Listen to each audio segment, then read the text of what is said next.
Hi guys, welcome back to another episode of Train Simulator Classic, aka Railworks. And today we're going to be taking a look at, yeah, I brain farted for a second. What is this thing? Oh, right. The Southern Pacific AC4400CW by UTS Creations.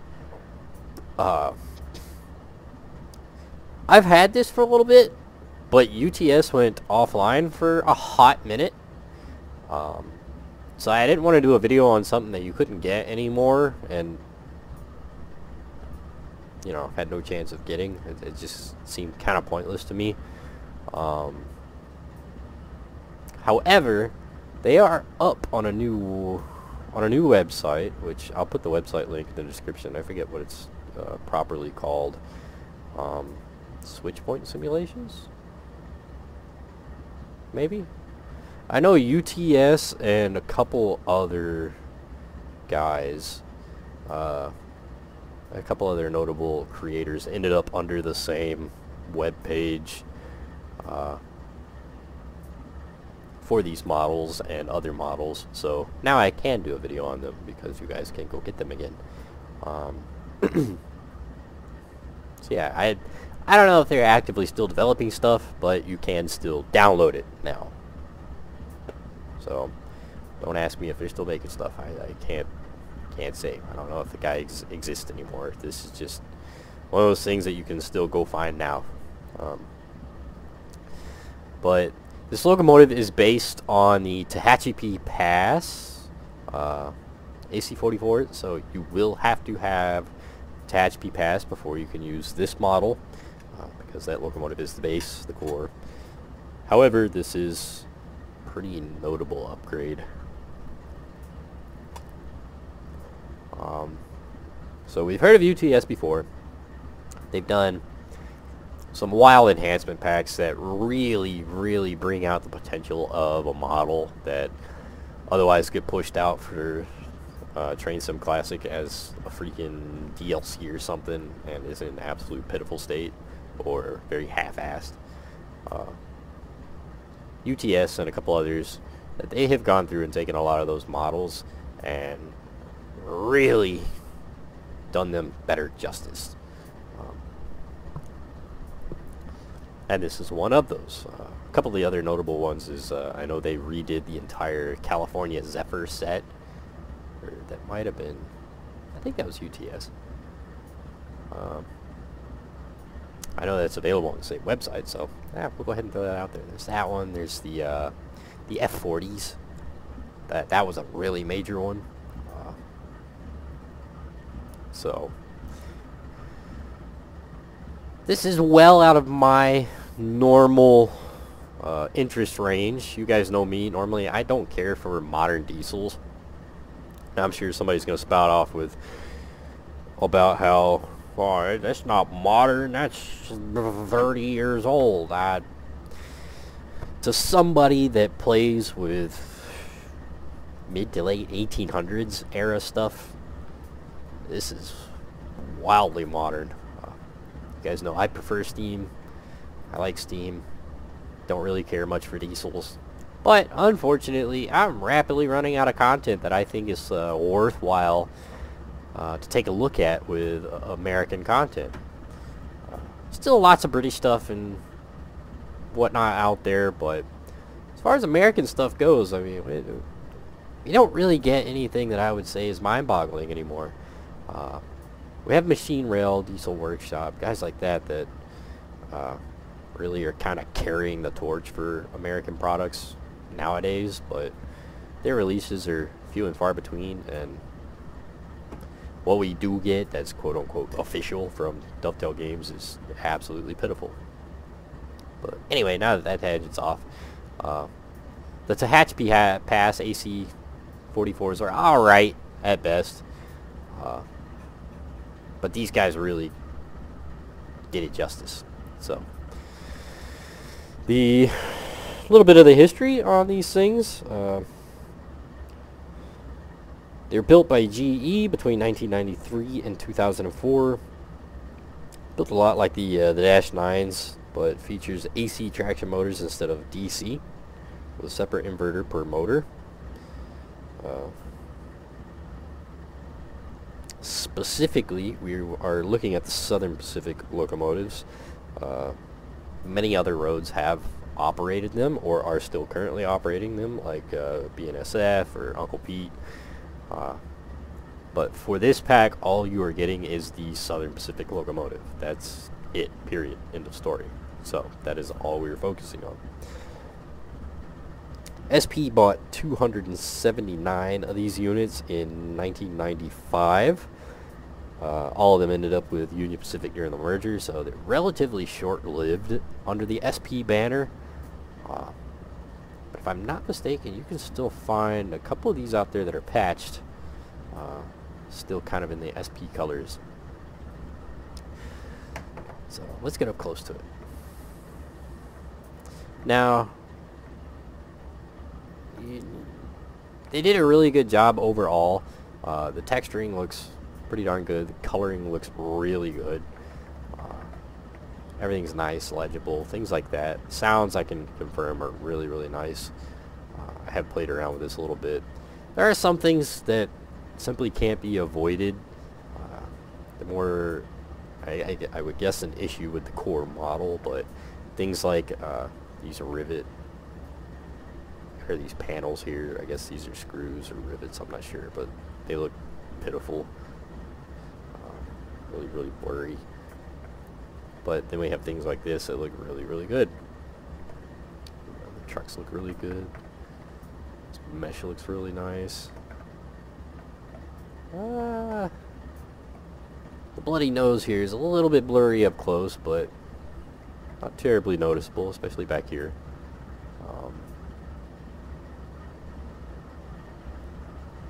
Yeah, overall, just a really good looking locomotive, for the most part. That's not legible at all. Yeah, that's okay. Lettering looks nice and crisp.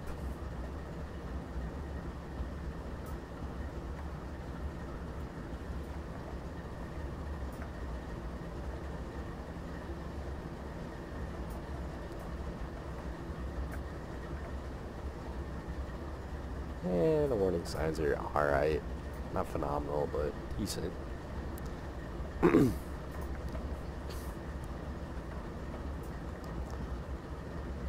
Yeah, overall, just a really nice locomotive.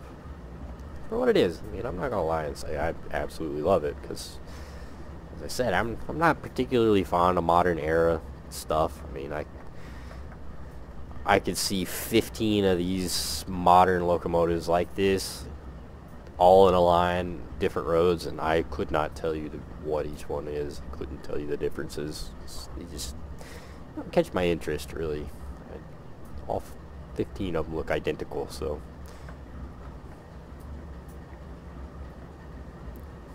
But overall, it's a pretty good looking locomotive, especially for those of you that do like modern railroading, or semi-modern.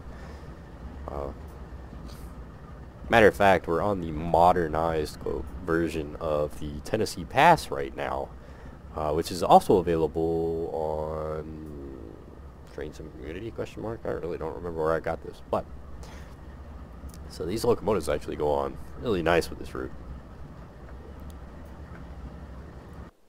Let's jump in it.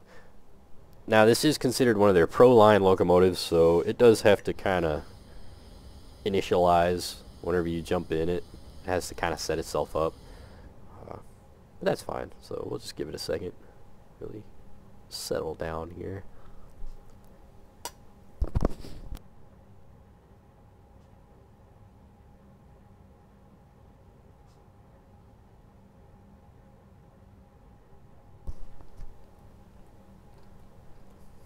Inside looks alright. Again, I couldn't tell you two things about this thing.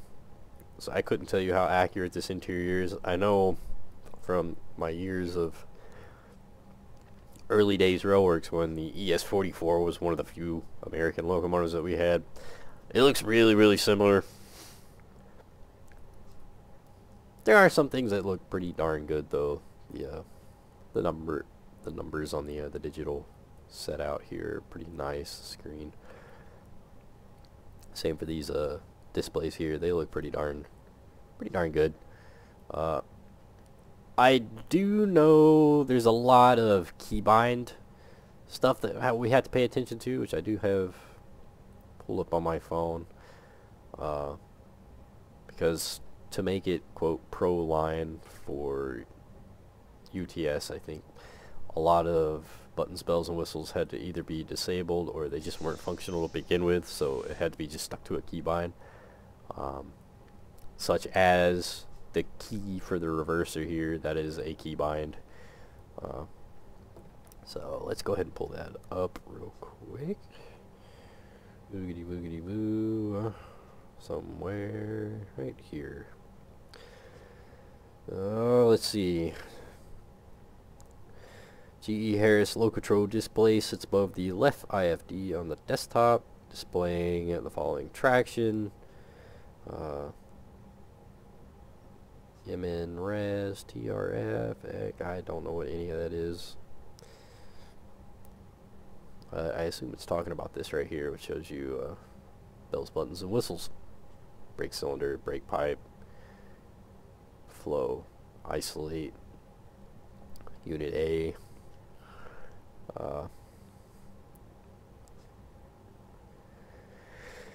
Set the isolation switch to run. I'm reading the wrong one. We gotta get to the keybinds too. I guess we need the keybinds and the prepping. So there is a prep up for the locomotives before you can run. So right now it's not gonna go anywhere. Obviously we have to insert the key here. So set the isolation switch to run.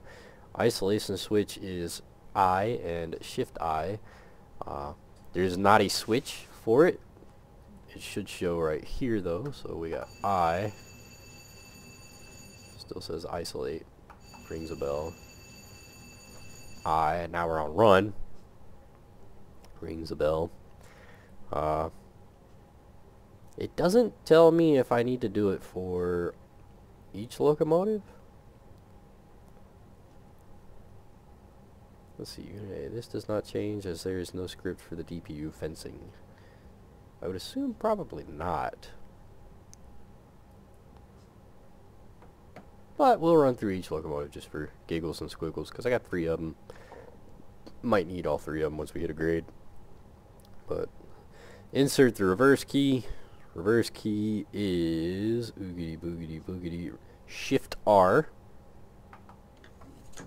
That's pretty cool. It's got a little animation there. Once again, it's not really a not a clickable on the screen. You just have to use a keybind. Use the reverse to select the desired direction of travel. Release the auto brake. Notch up the throttle. So we're pretty much set up as far as the single locomotive goes for function right now. There's a traction motor cutout which allows you to increase or decrease the amount of power being used. I don't know what that has to do with anything in real life. Again, I don't care for modern locomotives, so I don't dive into what does what. I won't lie, that's just not my thing. So, but for those of you that know a thing or two, you can do it with these models. Traction motor cut in and out. I believe there are 6. So, to cut your traction motors in and out, it's control 1 through 6, and then let's see, we got control N's are number board lights, and V's are wipers, headlights, which is shift H and H. Oh, that works.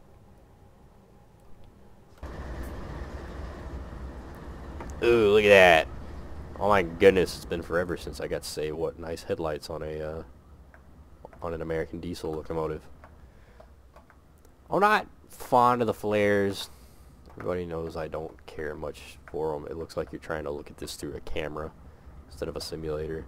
But I love the color. I love the color. I love the brightness. That looks good. That looks really good. Headlights, yummy.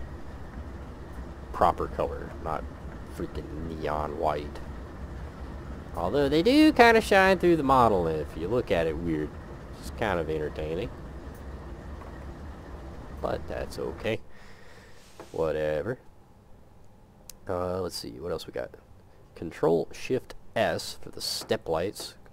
So we go Control Shift S. We'll just have to zoom back over here. And Control Shift S.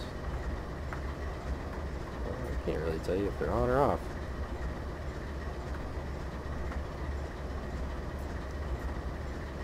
Yeah. They just don't cast a shadow, but it does turn them on and off. Very neat. Let's see, what else we got? Distance counter. Shift A or Control Shift D. Shift A. Distance counter started. Control Shift D. Distance counter stopped. Alright. Don't know what that's for. Alerter override, Control Q. I believe. Yeah, you can touch the alerter. L for the cab light, which I believe you can also touch right there. Throttle, dynamic brakes is A and D. Reverser, W and S. Backspace is your emergency brake. Handbrake, alert, reset, sander, horn, light casting. So you can turn the light casting on and off. That's nice. That helps. Control Shift L. Control Shift L. Ah.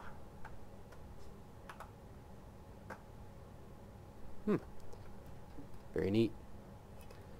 So since we're sitting here, let's go back to one of these other locomotives. It is set to run. Very nice. And that one's set to run. Nice. So we don't have to set anything up. So let's go ahead and put it forward.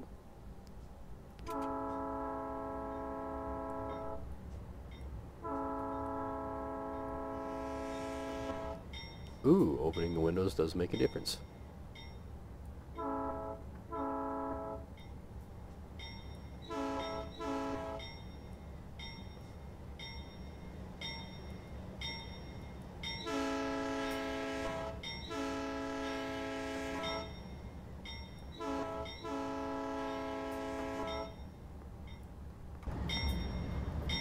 Unfortunately, the bell is not animated, but the bell sounds really nice. Horn is really nice.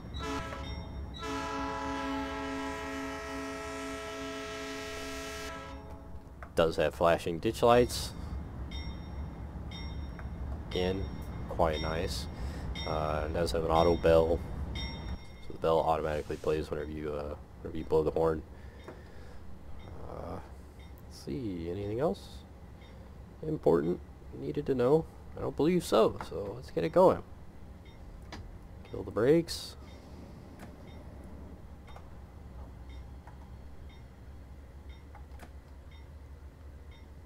I screwed up. I'll have to stop it. And there we go.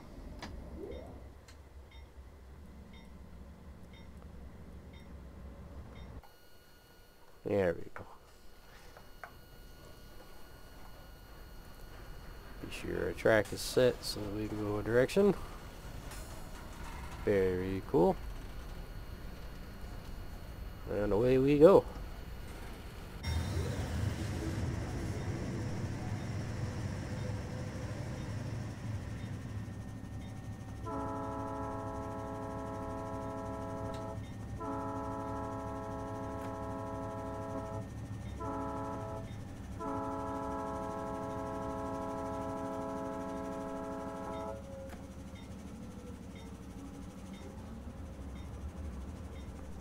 It's really quite quiet inside the cab. It's kind of nice.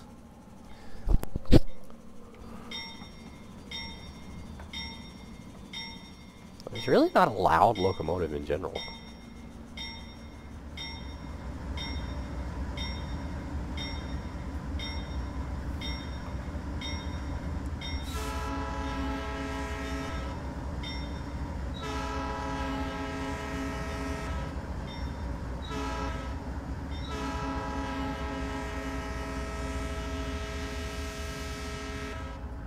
Now, I will give a fair warning, because I found this out.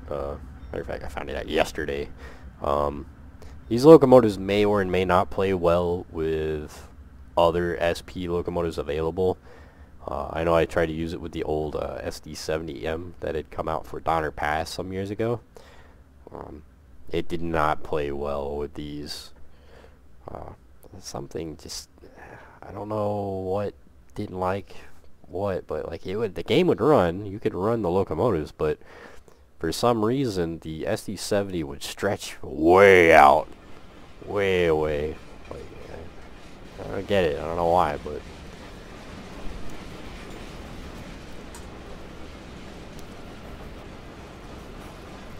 just something to bear in mind. I have a mix of jointed rail and AB Studios rolling stock, hence the freight sounds that don't quite line up. Probably have a little too much power for such a train, but oh well.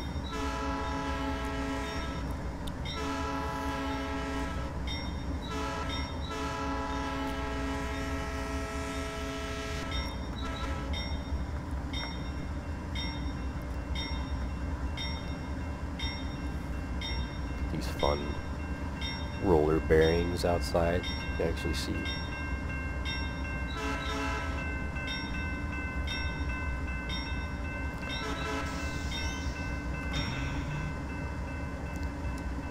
Very fun sounds. The sounds are really, really nice. They did a great job on the sounds, I think.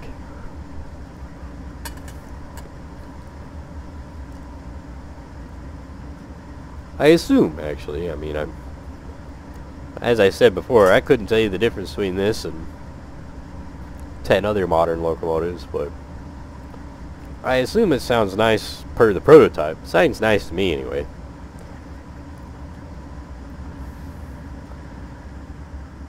Let's go ahead and start grabbing some new notches.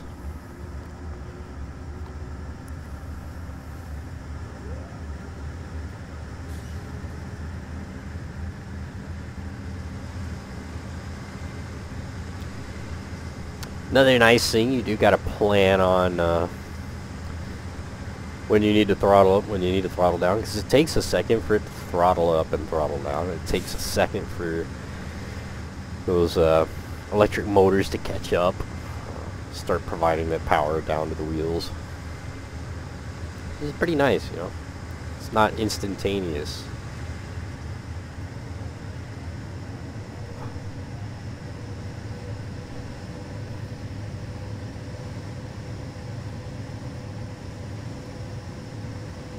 Go ahead and wind it up.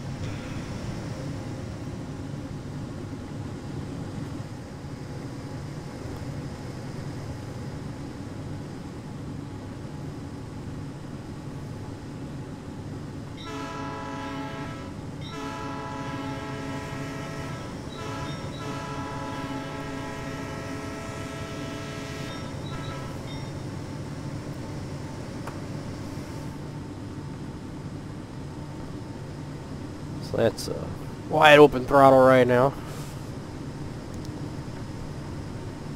And, you know, I like it.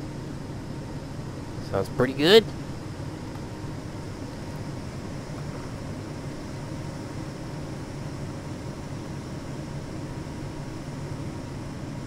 It's kind of fun. It's got a much more of a proper diesel engine sound, rather than a turbo scream that we hear out of some of the others. It's kind of nice.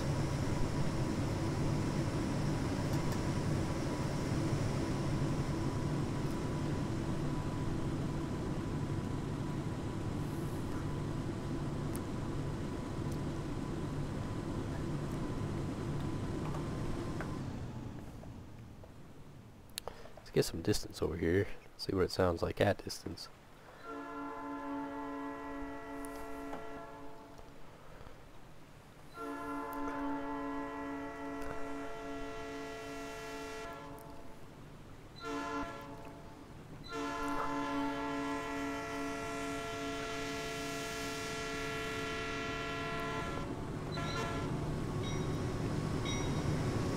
Yeah, I'm not particularly fond of the headlight flare. It likes to pop in and out whenever it wants to, which is weird.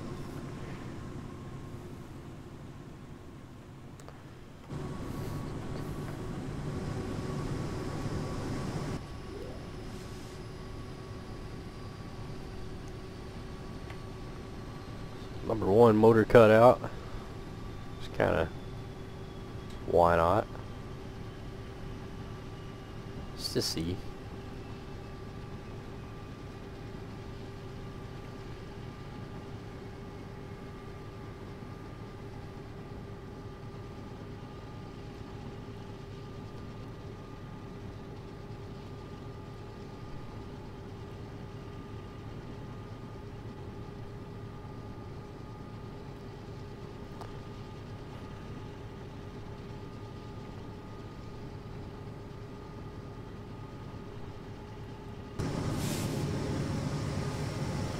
Couldn't really tell you if I hear anything different.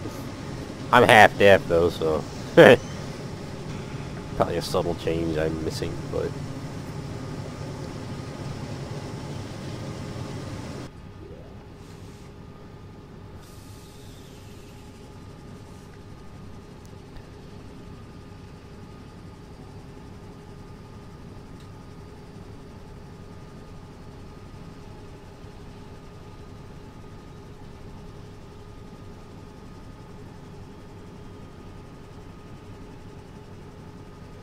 the reverse key likes to disappear too at weird spots. Kind of entertaining.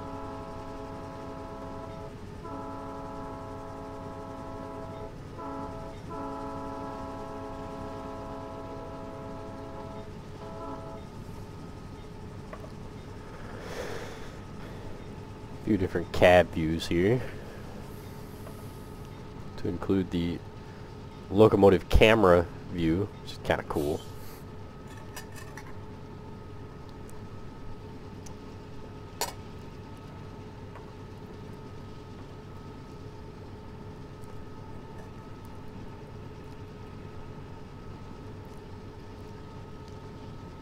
Heads up a little blurry whenever you zoom in. Honestly, the digitalized looks better.